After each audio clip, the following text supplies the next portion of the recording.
दिन हुआ,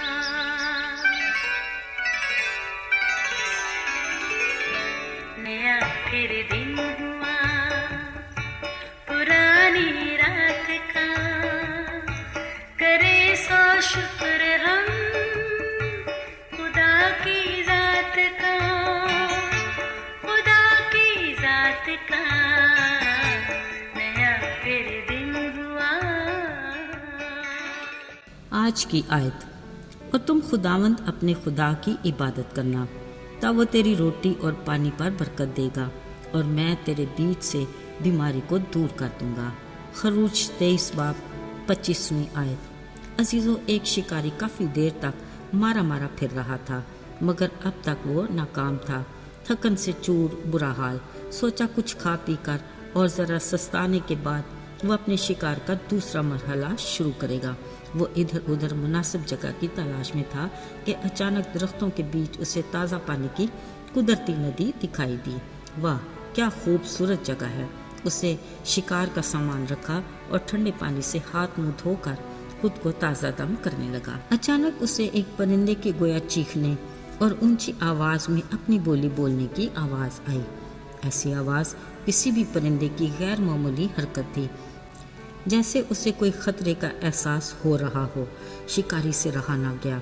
उसने इधर उधर देखा। चंद दरख्तों के बाद एक बड़े दरख्त पर वो शोर मचाता परिंदा उसे नजर आ गया, जो अपने घोंसले के तकरीबन पास ही बैठा था। शिकारी ने उस दरख्त का जायजा लेना शुरू किया। अचानक उसकी नज़र एक सांप पर पड़ी, जो धीरे धीरे दरख्त पर चढ़ता घोंसले की तरफ बढ़ रहा था।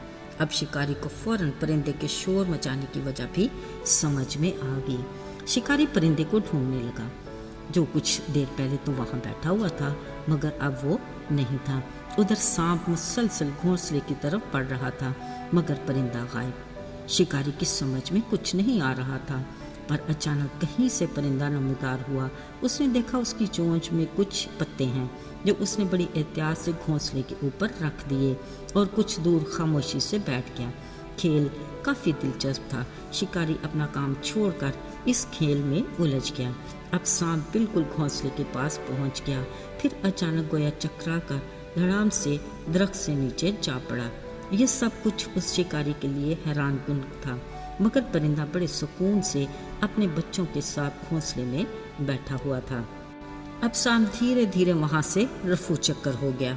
शिकारी ने नीचे गिरे उन पत्तों को उठाया, जो कुछ देर पहले परिंदे ने कहीं से लाकर घोंसले के ऊपर रखे थे, जिसके बाद सांप अपने मकसद में नाकाम हुआ। शिकारी ने पास के गांव जाकर ये पत्ते वहां के समझदार लोगों को दिखाए और साथ किस्सा भी सुनाया। पता चला इन पत्तों की खुशबू सांप के लिए बड़ी जहरीली होती है, इसलिए वो दूर भाग जाते हैं। जरा सोचिए कुदरत खुदा की कि एक परिंदे को इस हरे पत्तों के बारे में इल्म था, जिसकी वजह से उसने अपने घराने को बचा लिया।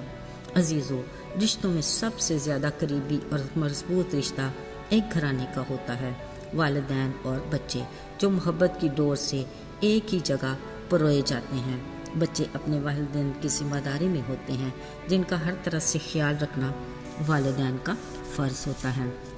उनकी बेहतरीन नशोनुमा, तरबियत और ख़तरों से बचाना वगैरह। बच्चों के पैदा होने से अपनी आखिरी सांसों तक किसी न किसी तरीके से वो अपनी जिम्मेदारियां निभाते ही रहते हैं। हर वालिदैन अपने बच्चों की सेहतमंद तंदुरुस्ती का ख्याल रखते और वक्त और हालात के मुताबिक हर तरफ अपना ध्यान रखते हैं। मसलन पोलियो से बचाव की मुहिम हो या बच्चों के हिफाजती टीकों तक, अपनी लाख मसरूफियत के बावजूद इनसे बेखबर नहीं रहते और अपने घराने को तपती धूप और घनघोर घटाओं से महफूज रखने के लिए हर शय को दाव पर लगा देते हैं।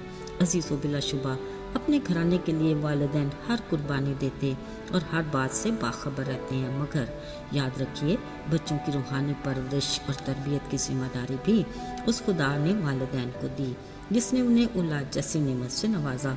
और ये भी गौरतलब बात है कि हर काम जो जिम्मेदारी के ज़ुमरे में आता है उसका हिसाब ज़रूर लिया जाएगा।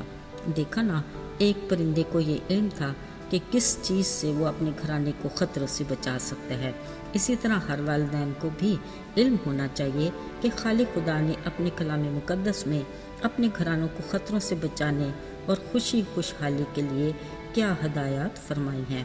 سب سے پہلے خالق خدا کی عظمت اور قدرت کے بارے میں بتانا ہر والدین کا فرض ہے۔ کلام مقدس میں لکھا ہے، اٹھتے بیٹھتے راہ چلتے جاگتے اپنی اولاد سے اس کے عجیب کاموں کا ذکر کیا کرو، تاکہ وہ بھی روحانی طور پر دانا بن کر اپنے لیے خدا کی مرضی اور اس کے کلام کی رہنمائی میں اپنے لیے درست راہ اور ہمیشہ کی زندگی کی منزل کا چناؤ کریں۔ عزیزو، زندگی میں اونچ نیچ کا آنا کوئی اچنبھے کی بات نہیں، پر اگر گھرانے میں کچھ ایسے حالات آ جائیں تو والدین کے لیے انتہائی تکلیف دہ ہوتے ہیں۔ مثلا کبھی کام کاروبار میں کمی یا نقصان کی وجہ سے گھر میں روٹی پانی کی کمی، یا پھر بچوں میں دکھ بیماری کی پریشانی۔ عزیزو، ایسے حالات میں والدین کا دکھ کم کرنا ناگزیر ہے، پر اگر بطور مسیحی والدین کو خدا کے کلام سے یہ آگاہی ہو کہ کس طرح ان خطروں سے بچا جا سکتا ہے، تو پھر خالق خدا کی موجودگی میں گھبرانا کیسا؟ آسمانی باپ نے واضح لفظوں میں فرمایا، تم خداوند اپنے خدا کی عبادت کرو اور میری رفاقت میں وقت گزارنے کو اپنے روزمرہ معمول میں شامل کرو، تو میں تیری روٹی پانی میں برکت دوں گا اور تیرے بیچ سے بیماری کو بھی ختم کروں گا۔ یاد رہے، جس کشتی میں یسوع موجود ہو اسے آندھی اور طوفان سے کوئی خطرہ نہیں، اور جس گھر میں خدا موجود ہو وہ لاکھ خطروں میں گھر جائے کبھی ٹوٹتا نہیں۔ آئیے دعا کریں۔ اے خدا، ہم بڑی خاکساری اور عاجزی سے تیرے حضور میں حاضر ہیں۔ توفیق عطا کر کے ہم تیرے کلام کی رہنمائی میں اپنے گھرانے کی تربیت کر سکیں، اور اس کی روشنی میں ہم اپنے اور گھرانوں کے لیے درست راہ کا انتخاب کریں اور ہمیشہ کی زندگی کی خوش کن منزل پر پہنچ سکیں۔ یسوع کے مبارک نام میں آمین۔